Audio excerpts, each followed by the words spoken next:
കഴിഞ്ഞ ഒരു നൂറ്റാണ്ടിലേറെ കാലമായി അമേരിക്ക ചെയ്തു വരുന്ന യുദ്ധതന്ത്രങ്ങൾ എന്താണെന്ന് വളരെ വ്യക്തമായി പഠിച്ചതിന് ശേഷമാണ് ഇറാൻ യുദ്ധം നിർത്താൻ താൽപ്പര്യമില്ല എന്ന് ഉറക്കെ വിളിച്ചു പറഞ്ഞത്. അമേരിക്ക മുന്നോട്ട് വച്ച നിബന്ധന എന്ന് പറയുന്നത് താൽക്കാലികമായി യുദ്ധവിരാമം നടത്താം, ഇറാനെ കുറച്ച് ദിവസത്തേക്ക് ആക്രമിക്കുന്നില്ല, നമുക്ക് ചർച്ച ചെയ്യാം എന്ന രീതിയിലാണ്. എന്നാൽ അമേരിക്കൻ പ്രസിഡന്റ് ഡൊണാൾഡ് ട്രംപ് പറയുന്ന വാക്കിനെ വിലയില്ലാത്തവനാണെന്നും നെറുകേട് കാണിക്കുന്നവനാണെന്നും നന്നായി അറിയാവുന്നത് കൊണ്ട് തന്നെ ഇറാൻ ഭരണകൂടം അതിലൊന്നും വീണില്ല. കാരണം അമേരിക്കയെ സംബന്ധിച്ചിടത്തോളം അവർക്ക് വലിയ രീതിയിലുള്ള പാളിച്ചകൾ പറ്റിയിരിക്കുന്നു. അതുകൊണ്ട് തന്നെ അവർക്കും ഇസ്രായേലിനും ഒരു റിഫ്രഷ്മെൻ്റ് എന്ന രീതിയിലേക്കാണ് തൽക്കാലം വെടിനിർത്തൽ ആഹ്വാനം ചെയ്തിരിക്കുന്നത്. സൈനിക ബലം ശക്തിപ്പെടുത്താനുമൊക്കെ ശ്രമിച്ചിട്ട് പിന്നെ ഇറാനെ ബ്ലോക്ക് ചെയ്യുക, അതുതന്നെയാണ് അമേരിക്കയുടെ പിന്നിലെ പദ്ധതി എന്ന് മനസ്സിലാക്കി തന്നെയാണ് ഇറാൻ ആഞ്ഞു ചവിട്ടുന്നത്.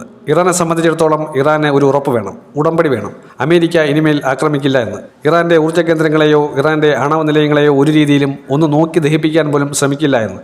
ഇറാന് അങ്ങനെ എഴുതിയ അന്താരാഷ്ട്ര ഉടമ്പടിയാണ് വേണ്ടത്.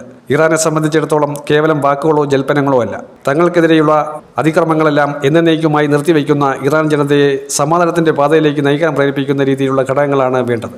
അന്താരാഷ്ട്ര കോടതിയോ UN ഇടപെടാതിരിക്കുമ്പോഴും ഇറാൻ വളരെ വ്യക്തമായി പറയുന്നു, അമേരിക്കയ്ക്ക് വേണ്ടി ചലിക്കുന്ന കുറേയധികം സംവിധാനങ്ങളാണ് ഇവയെന്ന് ഞങ്ങൾക്ക് നന്നായി അറിയാം. ഞങ്ങളെ സംബന്ധിച്ചിടത്തോളം വളരെ വ്യക്തമാണ് കാര്യങ്ങൾ. ഇറാന്റെ പരമോന്നത നേതാവ് ആയത്തുള്ള അലി ഖമേനിയെ വധിച്ചതിന് ശേഷം ഇറാൻ അടങ്ങിയിരുന്നിട്ടില്ല.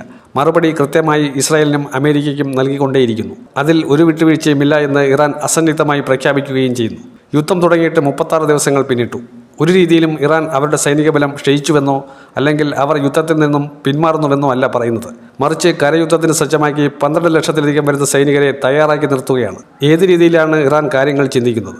എത്ര ഗൗരവത്തോടെയാണ് തീരുമാനങ്ങൾ എടുക്കുന്നത്? മുജ്തബ ഖമനേയിയും മസൂദ് പെസഷ്കിയാനും എടുക്കുന്ന തീരുമാനങ്ങൾ എത്രത്തോളം ഇറാനെ ശക്തി പ്രാപിപ്പിക്കുന്നു? അവർ എടുക്കുന്ന തീരുമാനങ്ങൾക്ക് വളരെയധികം വിലയുണ്ട്.